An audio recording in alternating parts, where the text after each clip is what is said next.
दोस्तों आज हम एक्सप्लेन करने वाले हैं हाल ही में आई एक मूवी जिसका नाम है क्रू। इसमें कीर्ति सनन, करीना कपूर और तब्बू लीड रोल में है। ये मूवी आपको जरूर पसंद आएगी। मूवी की शुरुआत में ही दिखाते हैं कि एक कस्टम ऑफिसर 3 एयर होस्टेस को अरेस्ट करके ले जाते हैं, जिनका नाम है गीता सेठी, दिव्या राणा और जैस्मिन। दिव्या राणा अपनी स्टोरी बताती है कि वो एयर होस्टेस कैसे बनी। असल में दिव्या एक टॉपर लड़की थी और वो जहाँ रहती थी वहाँ पर एक एयरपोर्ट तो था, लेकिन वहाँ पर कोई भी प्लेन लैंड नहीं होता था। वहीं से दिव्या का सपना था कि वो एक पायलट बने और प्लेन यहाँ पर लैंड करे। दिव्या ने पायलट बनने के लिए काफी मेहनत की। उसके घर वालों को लगता था कि वो पायलट बन ही जाएगी, इसलिए उसकी पढ़ाई के लिए उन्होंने लोन तक ले लिया, पर किस्मत के चलते वो पायलट ना बन सकी। अब दिव्या की हिम्मत नहीं हुई कि वो अपने घर वालों को सच बताए कि वो पायलट नहीं बन पाई, इसलिए वो एयर होस्टेस बन गई। लेकिन दिव्या के घर वालों को लगता था कि उनकी बेटी पायलट बन चुकी है और दिव्या अब धीरे धीरे अपनी सैलरी से पढ़ाई का लोन उतार रही है। फिर इसके बाद गीता सेठी की कहानी बताते हैं। गीता और उसके हस्बैंड काफी रिच फैमिली से थे। गीता के पति कपिल शर्मा है, जिनका सेठी किचन का अच्छा खासा बिजनेस था, पर सेठी भाइयों की लड़ाई के चलते गीता की फाइनेंशियल कंडीशन खराब हो गई। उसे घर चलाने के लिए एयर होस्टेस की जॉब करनी पड़ी, जो कि उसे काफी आराम से भी मिल गई, क्योंकि गीता मिस करनाल रह चुकी थी। यहाँ गीता मिस्टर सेठी से कहती है कि जैसे ही मेरा पीएफ एयरलाइन वाले दे देंगे मैं जॉब छोड़ दूंगी और हम दोनों गोवा में रेस्टोरेंट खोलेंगे। फिर हम जैस्मिन की स्टोरी देखते हैं, जहाँ जैस्मिन अपने मम्मी पापा के डिवोर्स होने के बाद अपने नाना के साथ रहती थी, जो कि उसका पूरा ख्याल रखते थे। धीरे धीरे जैस्मिन बड़ी हुई तो उसने देखा कि उनके पास ज्यादा पैसे नहीं है, लेकिन जैस्मिन को पैसों से बहुत लगाव था, इसलिए उसने बिजनेस करने की सोची, लेकिन उसमें भी वो बुरी तरह से फेल रही। इसके बाद उसे किसी ने एयर होस्टेस के बारे में बताया। ब्यूटीफुल होने के कारण उसे कोहिनूर एयरलाइंस में एयर होस्टेस की जॉब मिल गई। ये कोहिनूर एयरलाइंस का मालिक विजय वालिया है। अब फिल्म प्रेजेंट में आ जाती है, जहाँ पर एक कस्टम ऑफिसर इन तीनों से सवाल पूछती है, जिससे हमें पता चलता है कि इन तीनों को सोने की स्मगलिंग करने के लिए अरेस्ट किया गया है। और ये तीनों कहती है कि हमें इस बारे में कुछ नहीं पता। अब ऑफिसर कहती है तुम्हें ये सब करने की जरूरत ही क्यों पड़ी। फिर इसके बाद हमें 6 महीने पहले का सीन दिखाते हैं, जहाँ गीता दिव्या से पूछती है कि हमें हमारी सैलरी कब तक मिलेगी, क्योंकि मुझे अपने लोन की किश्त चुकानी है। फिर न्यूज़पेपर में हम देख पाते हैं कि कोहिनूर एयरलाइंस कर्जे में डूब चुकी है। फिर गीता की अपने एचआर मित्तल से बात होती है, जो कह रहे हैं कि दिवाली के बोनस के साथ साथ सबकी सैलरी भी मिल जाएगी। उसके बाद ये सब प्लेन में अपनी जॉब करने के लिए चले जाते हैं। यहाँ पर गीता पर एक पायलट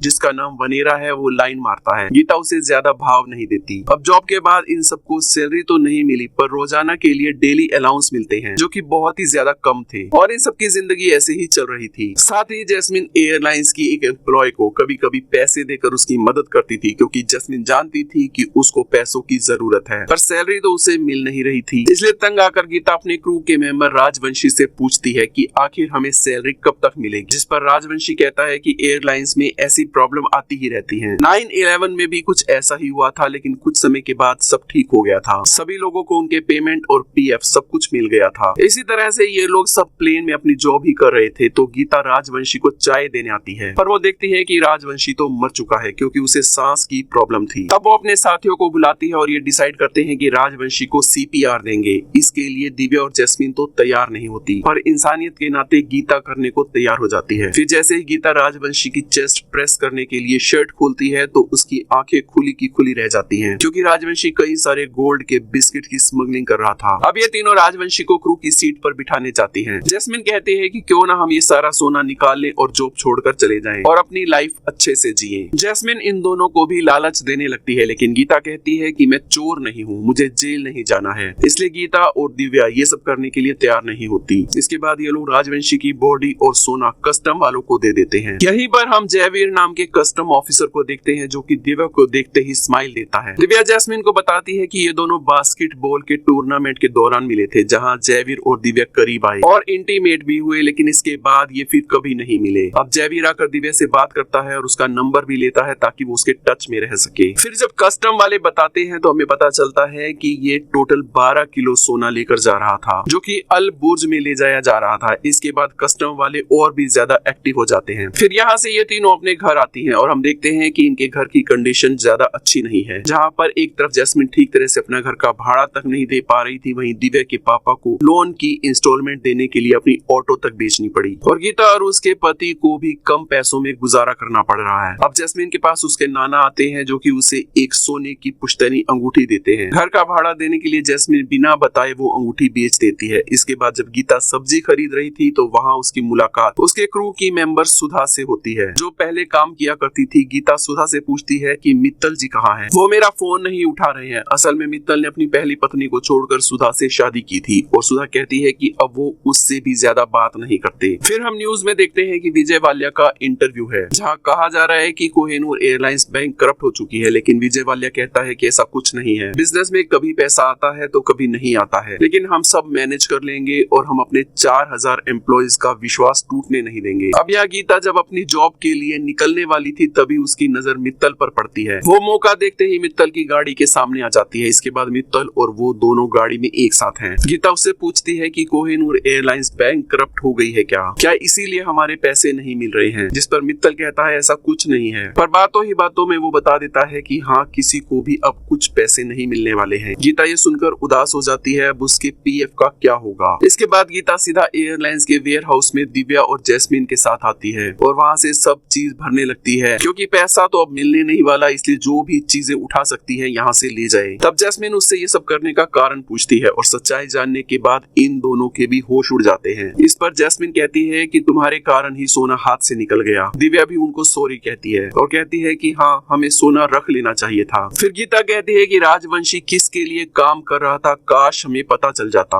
जैस्मिन कहती है कि हाँ, हमें अभी भी पता चल सकता है, क्योंकि जैस्मिन ने राजवंशी का फोन अपने पास ही रख लिया था। अब ये लोग राजवंशी के फोन से उस नंबर को कॉल लगाते हैं जिस पर राजवंशी बार बार बात करता था। दूसरी तरफ से मित्तल ही फोन उठाता है, यानी कि सबके पीछे मित्तल का हाथ है। फिर ये तीनों मित्तल से जाकर मिलते हैं और उसे ब्लैकमेल करने लगते हैं। ये उससे कहती है कि हमें भी सोना एक्सपोर्ट करना है क्योंकि हमें भी पैसे कमाने हैं। तब मित्तल उन्हें कार्ड देता है। मित्तल बोलता है इस पर एड्रेस लिखा है, आकर मिलना। अगले दिन तीनों मित्तल के बुलाई हुई जगह पर जाती हैं। वहाँ मित्तल उन्हें सोने के बिस्कुट देता है और कहता है कि इन्हें अल बुर्ज पहुँचाने की जिम्मेदारी अब तुम्हारी है। वहाँ पहुँचकर तुम गेट नंबर 2 से निकलना, क्योंकि वहाँ पर मेरी सेटिंग है। साथ ही मित्तल उन्हें वार्न भी करता है कि ये सब लेकर भागने की कोशिश मत करना, क्योंकि मेरे पास तीनों की ही पूरी कुंडली है। मित्तल कहता है कि राजवंशी का मामला अभी गर्म है, इसलिए कुछ और तरीका सोचना होगा इस सोने को बाहर ले जाने के लिए। अब तीनों लड़कियां घर पर बैठकर सोचती हैं कि सोना बाहर कैसे ले जाया जाए। तभी दिव्या पूछती है कि लोग विदेशों से सोना इंडिया लेकर आते हैं, तो यहाँ तो उल्टा हो रहा है, ऐसा क्यों हो रहा है? इस पर जैस्मिन कहती है कि तुम आम खाओ, गुठलियां मत गिनो और ये फालतू के सवाल मत पूछो। इन तीनों लड़कियों को समझ नहीं आ रहा था कि सोना कहाँ रखें और कैसे बाहर ले जाएं। फिर जैसे ही गीता चॉकलेट खाती है तो उसे एक आइडिया आता है, जिसके बाद ये तीनों सोना लेकर सुनार के पास जाते हैं। ये लोग सोने को पिघलाकर चॉकलेट बॉल की शेप में बनवा लेते हैं, जिसके बाद ये लोग कैंडी का पानी उस पर चढ़ा देते हैं। इस तरीके से ये लोग अपनी पहली स्मगलिंग को डर डर के अंजाम देते हैं। इसके बाद इन्हें खूब सारे पैसे मिलते हैं। अब धीरे धीरे ये लोग इसी तरीके से हर रोज सोना भर कर पहुँचाने लगे और खूब पैसा कमाने लगे, जिससे कि इन तीनों की जिंदगी अब सही होती जा रही थी। जहाँ जैस्मिन अपने नाना की अंगूठी वापस खरीद लेती है, गीता अपने रेस्टोरेंट खोलने के सपने देखने लगती है। ये लोग पैसे का खूब इंजॉय कर रहे थे, जो उनके मन में आता वही खरीद रहे थे। जैस्मिन कुछ पैसे उस एम्प्लॉय को भी देती है ताकि उसकी थोड़ी मदद हो जाए। इन तीनों को क्रू में इतना खुशी खुशी काम करते देखकर क्रू की एक लड़की को इन पर शक होता है, क्योंकि सैलरी तो मिल नहीं रही है, फिर ये लोग इतना खुशी खुशी काम क्यों कर रही हैं? लेकिन वो इन्हें कुछ भी नहीं कहती है। एक दिन जब ये लोग अपनी फ्लाइट लेकर जा रहे होते हैं तो उन्हें कस्टम ऑफिसर रोक लेती है और इनके सामान की तलाशी लेने लगती है। जैसे ही वो ऑफिसर इनके चॉकलेट वाले बॉक्स को उठाती है, तभी वहाँ जैस्मिन को जयवीर दिखता है। वो दिव्या का नाम लेकर उसे वहाँ पर बुलाती है। इसके बाद जयवीर उस ऑफिसर से कहकर उन्हें वहाँ से जाने के लिए बोलता है। आज यहाँ ये लोग बाल बाल बची थी। अब जॉब के बाद ये लोग घर जा रहे थे, तब जैस्मिन दिव्या को जयवीर के नाम से छेड़ती है। अब तो दोनों क्लोज आ गए हैं और फिर वो मौका देखते ही दिव्या के फोन से जयवीर को मैसेज कर देती है। डिनर के लिए दोनों की डेट फिक्स कर देती है। इन तीनों को इतना खुश देखकर इनके साथ वाली क्रू मेंबर को बहुत ही जलन हो रही थी। जब दिव्या जयवीर के साथ डिनर करने के लिए जाती है तो यहाँ ये दोनों क्लोज आते हैं। ये तीनों लड़कियां चुपचाप क्रू में काम करती रहती हैं और किसी को नहीं बताती कि कंपनी बैंक करप्ट हो चुकी है, क्योंकि अगर वो बता देंगी तो गोल्ड बाहर ले जाना नामुमकिन हो जाएगा। अब कहानी प्रेजेंट में आ जाती है। यहाँ कस्टम ऑफिसर बार बार सोने के बारे में पूछ रही है। वो उनसे पूछती है कि राजवंशी के मरने के बाद बार बार सोना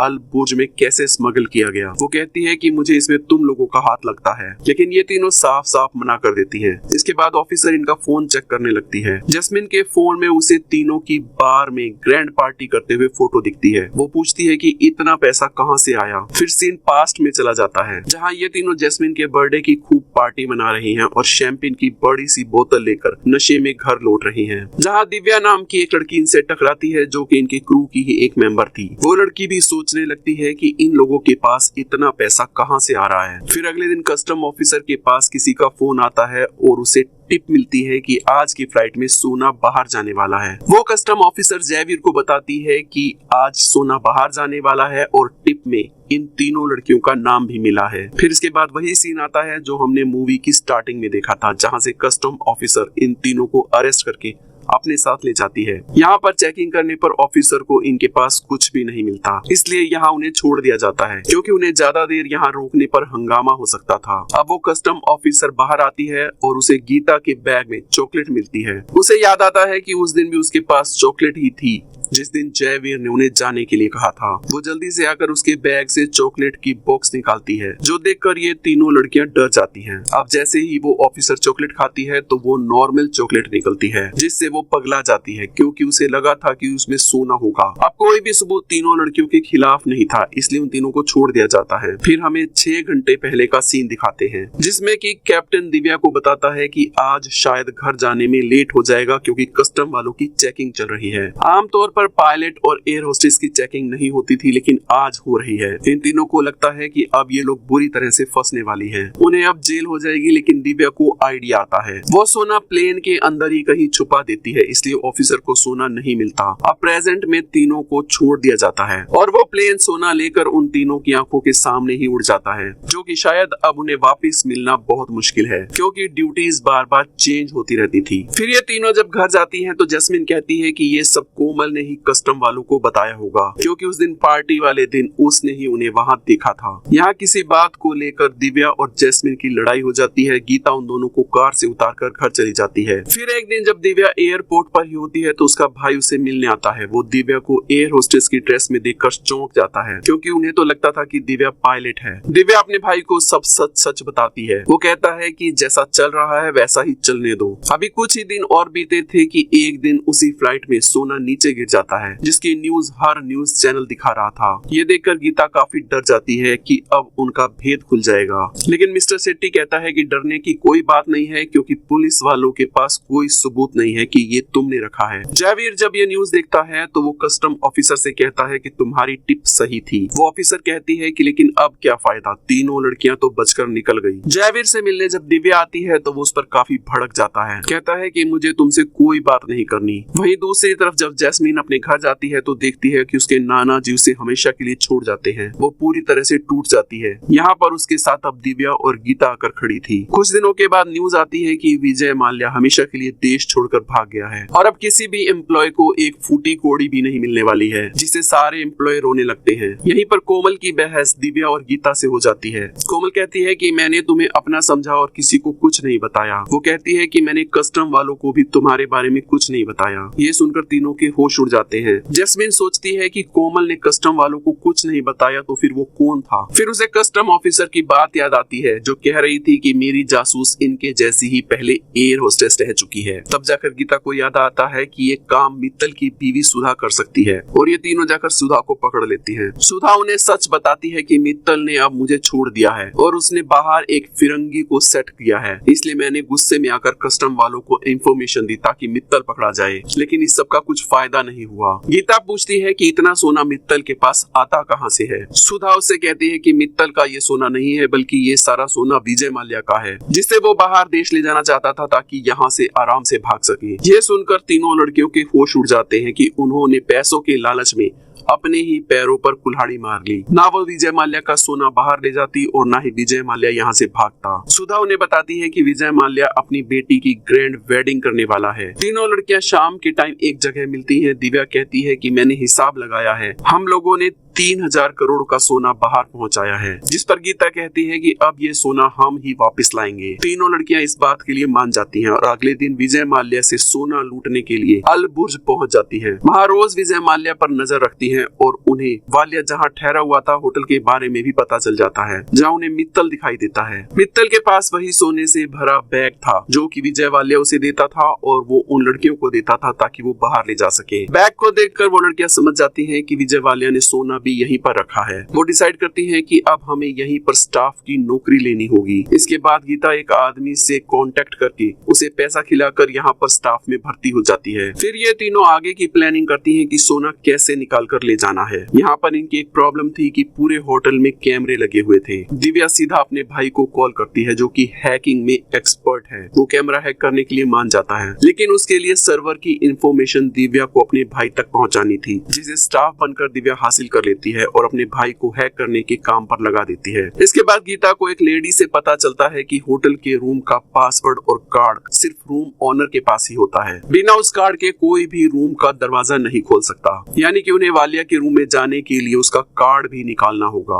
अब जैस्मिन उनसे कहती है कि मुझे वालिया के साथ 2 मिनट भी मिल जाए तो मैं कार्ड चुरा लूंगी, लेकिन वो मुझे अपने पास भी नहीं फटकने देगा। अब उसे एक आइडिया आता है। अगले दिन ये तीनों सीधा मित्तल से मिलने जाते हैं। यहाँ वो मित्तल को भड़काती हैं कि मेहनत करके तुम्हें क्या मिला, सारा सोना तो वालिया ले गया। अब वो मित्तल को कमीशन का लालच देकर वालिया से कार्ड लेने के लिए कहती है। मित्तल भी मान जाता है। रात को वालिया की बेटी की शादी की पार्टी थी, जहाँ पर गीता और दिव्या स्टाफ बनकर आई थी और जैस्मिन एक आदमी से दोस्ती करके पार्टी में आ गई थी। यहाँ ये लोग कैसे भी करके वालिया से उसका कार्ड लेने आई थी। वहाँ इधर दिव्या भी अपने भाई की मदद से होटल के सारे कैमरे खराब करवा देती है। वालिया के खाने में नशा मिलाकर ये लोग उससे कार्ड हासिल कर लेती हैं। कार्ड लेकर ये सीधे वालिया के रूम में पहुंचती हैं, जहाँ तीनों सामने रखे हुए सूटकेस को खोलती हैं तो उनके होश उड़ जाते हैं, क्योंकि तीनों ही बैग खाली थे। अब उनका पूरा प्लान खराब हो चुका था। तभी वहाँ पर वालिया की बेटी आ जाती है, जिससे बचकर वे लोग वहाँ से भाग जाती हैं। वे लोग उदास बैठी थी और बोलती है कि अब हमें घर लौट जाना चाहिए, अब हम कुछ नहीं कर सकती।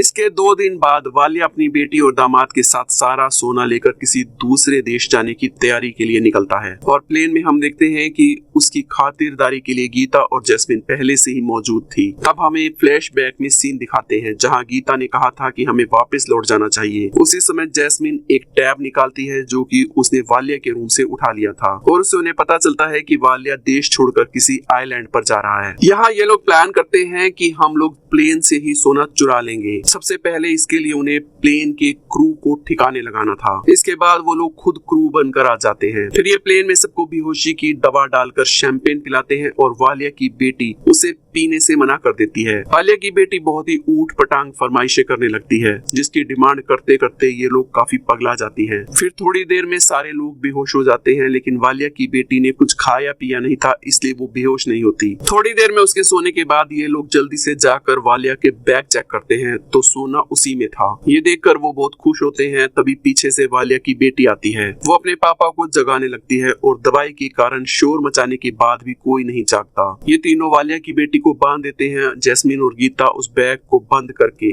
जाने की तैयारी करते हैं। यहाँ पर वालिया की बेटी किसी तरह से प्लेन उड़ाने वाले कैप्टन को कांटेक्ट करती है और हमें पता चलता है कि प्लेन उड़ाने वाला और कोई नहीं बल्कि दिव्या ही है। फिर हमें फ्लैशबैक दिखाते हैं। फ्लैशबैक में जब इन्हें पता चला कि प्लेन का पायलट वही आदमी है जो कि गीता पर लाइन मारता था, इसलिए गीता उससे मिलने गई और उसे बेहोश करके बंद कराई। फिर उसकी जगह दिव्या ने ले ली। अब सीन प्रेजेंट का है और दिव्या को प्लेन लैंड करना है। दिव्या काफी ज्यादा डरी हुई थी क्योंकि उसे प्लेन उड़ाना तो आता था लेकिन लैंड करना नहीं आता था। इसलिए वो गीता के कहने पर प्लेन को लैंड करने की किताब पढ़ती है और वो रनवे देखकर प्लेन को बड़ी ही मुश्किल से लैंड करती है। तब दिव्या को पता चलता है कि ये तो उसी गांव का रनवे है जहां कभी प्लेन उड़ाना वो चाहती थी। इसके बाद वो तीनों सोना लेकर चली जाती हैं और वालिया तीनों को ही देखता रह जाता है पर कुछ कर नहीं पाता। थोड़ी ही देर में वहाँ पर पुलिस वाले और कस्टम वाले आते हैं और वालिया को अरेस्ट कर लेते हैं। सोना भी जब्त कर लेते हैं क्योंकि इन तीनों ने पहले ही जयवीर से डील कर रखी थी। इसके बाद हम देखते हैं कि इन तीनों ने वालिया के बैग से पहले ही सोना निकाल लिया था, जिसको वो क्रू मेंबर्स में बांट देते हैं और मित्तल को भी उसका हिस्सा मिल जाता है जो कि सुधा के पास लौट आता है। फिर जयवीर और दिव्या की भी लव स्टोरी शुरू हो जाती है। इसके बाद ये मूवी यहीं पर एंड हो जाती है। दोस्तों ये मूवी आपको कहीं पर हंसाएगी, गुदगुदाएगी और बहुत ही तेजी से आगे बढ़ती है। आपको ये वीडियो कैसे लगी कमेंट्स में जरूर बताएं। चैनल को लाइक और सब्सक्राइब करना बिल्कुल ना भूलें।